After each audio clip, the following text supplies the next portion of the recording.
David, who controls the world's money? Well, the same people that control the world, full stop. Because if you look at money, it's a way of dictating choice. And what is choice? Choice is freedom. The more choices you have, the more freedom you have. And if you say to most people, what would you like to do with your life? And they'll tell you, and you say, well, why aren't you doing it? They'll say overwhelmingly, because they don't have the money. So if you can control money, you control choice. And therefore you control freedom. And given that the deletion of freedom is the whole goal of this cabal, this global cult, as I call it, then it must fundamentally control money as a matter of course.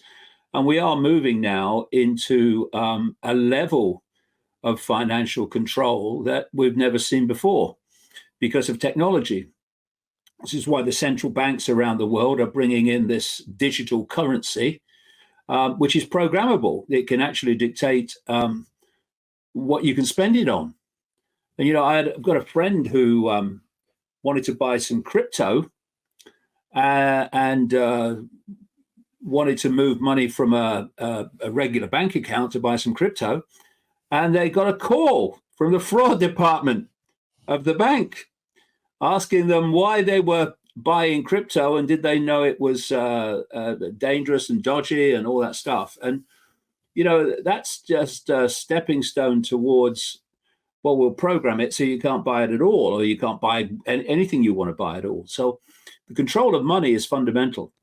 So I've asked this question to a few people, and some people have said the central banks, but some people have said funds like BlackRock, Vanguard. I know that BlackRock own a large amount of the largest companies in America. Could you argue that BlackRock kind of is a bank because it controls billions of trillions of trillions. Well, I mean, there's a little bit of background because people talk about banks and they talk about BlackRock and State Street and Vanguard and Fidelity Investments, but they're actually talking about the same organization ultimately. The way it works is this. I've been researching this now I'm in my 35th year of doing it. There's what I call this global cult. And what that is a network of secret societies, a global network of secret societies. And these secret societies are fiercely compartmentalized, as is the global cult in totality. And thus, the great majority of people in them, the different levels of so-called degree, as they call them in Freemasonry, are only have access to a certain amount of the information about the game and the goals and the whole modus operandi. But you have a few at the top of these secret societies who, or the inner core, whichever symbolism you like, and they do know the game, or at least major levels of the game. And they are basically connecting into a single web. So how it works is you've got the spider at the center of the web. There's the people you never see. And then immediately around the web, if you imagine a spider's web around the planet, and each strand in the web is a secret society, a semi-secret group, or a government agency, a bank, a BlackRock, whatever. And so the strands immediately around the spider, seriously in the hidden, they are the most exclusive secret societies. Many of them don't even have names, so it makes them harder to track. And as you come out from the spider, where it's all coming from, where the global agenda is coming from, you meet the secret societies. We do know the Freemasons, the inner core. I mean, the Knights of Malta, the Knights Templar, the Opus Dei, and the inner core of the Jesuit order, Skull and Bone Society in America, and stuff like that. And as you reach a certain point coming out of the spider in the web, you meet what I call the Cusp organizations. That's the Cusp. It's where they're hidden. The secret society level meets the scene, which is the world that we live in and we see on the news. And these Cusp organizations have the role of taking the agenda, the global agenda, from the hidden and playing it out in the scene. And it's at this point that you find the World Economic Forum, the Bilderberg Group, the Council on Foreign Relations, the Trilateral Commission. The United Nations is also a Cusp organization. And also, and there's another one called the Club of Rome that was started in 1968 that is specific and was from the start specifically designed to exploit concerns about the environment to justify centralized dystopia. And that's in a massive way where the whole global warming hoax and climate change hoax came from. And also in this Cusp part of the web are this now enormous number of think tanks and non-governmental organizations. And once again, these organizations, these Cusp organizations, are compartmentalized fiercely. And you only know what you need to know to make your contribution. So most of them also are in the dark about the big picture. And then you come out into the arena, the world that we live in, that we see, and it looks like you've got Silicon Valley and the World Health Organization and the pharmaceutical cartel and the banks and the Black Rocks and the governments and the government agencies. And on one level, that's how it works, because most of the people who work for those organizations believe they're in and of themselves. But if you go deep enough into them, they're in a core, they attach to this web. And at that point, these organizations are all the same organization.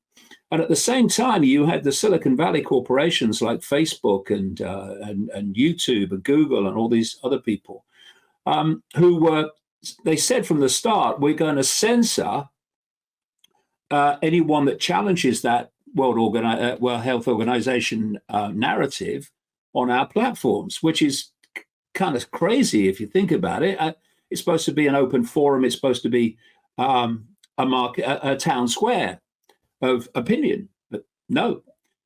And it's not actually kind of bewildering once you know how this web works. Because what was happening is the Silicon Valley corporations were defending the World Health Organization, both of them web operations, from being exposed for telling us lies, basically. And it reaches the point where you have the pharmaceutical cartel that was created by the Rockefeller family overwhelmingly, J.D. Rockefeller, etc., the massive cult family. And you have the government regulatory agencies that's supposed to protect the public from big pharma. And why? Because the regulatory agencies are controlled by the web. So is the pharmaceutical cartel. And so you've got the web asking the web for permission to advance the web agenda. And this is how it works. So if we then take this to the financial expression of this, the banks and the major global banks, and of course they have a massive interest and influence in finance. But then you have these multi-trillion-dollar investment operations like BlackRock and Vanguard and State Street and Fidelity Investments and all of those people. And they are investing in companies, major companies all over the world. And therefore, they have massive influence on those companies. So it's the banks or it's BlackRock, it's both, because they're both representing this web. Ultimately, they're in a core. So, you've got major corporations, might be Coca-Cola and others, and people are saying, oh, well, they must be calling their own shots. Look how big they are. But then you look at the investments, And again, you look at the investments in these major companies, and you'll see BlackRock and Vanguard over and over and over again are the top two investors in these companies. And Larry Fink, who's the CEO of BlackRock, he has said publicly that they use their financial clout, their investment clout, to influence and dictate the policy of those companies, not least in relation to climate change and transgender and so-called equity. We're supposed to, people think equity means equality. It doesn't. And so all these things are the cult agenda, and these companies like BlackRock and stuff, and the banks, they're massively, obviously influential, but these investment companies are colossal. They say, this is what we want you to do. This is what your policy will be in return for our investment. And so the number of organizations you need once you've reached the scale of these to dictate policy and the direction of the world gets fewer and fewer all the time.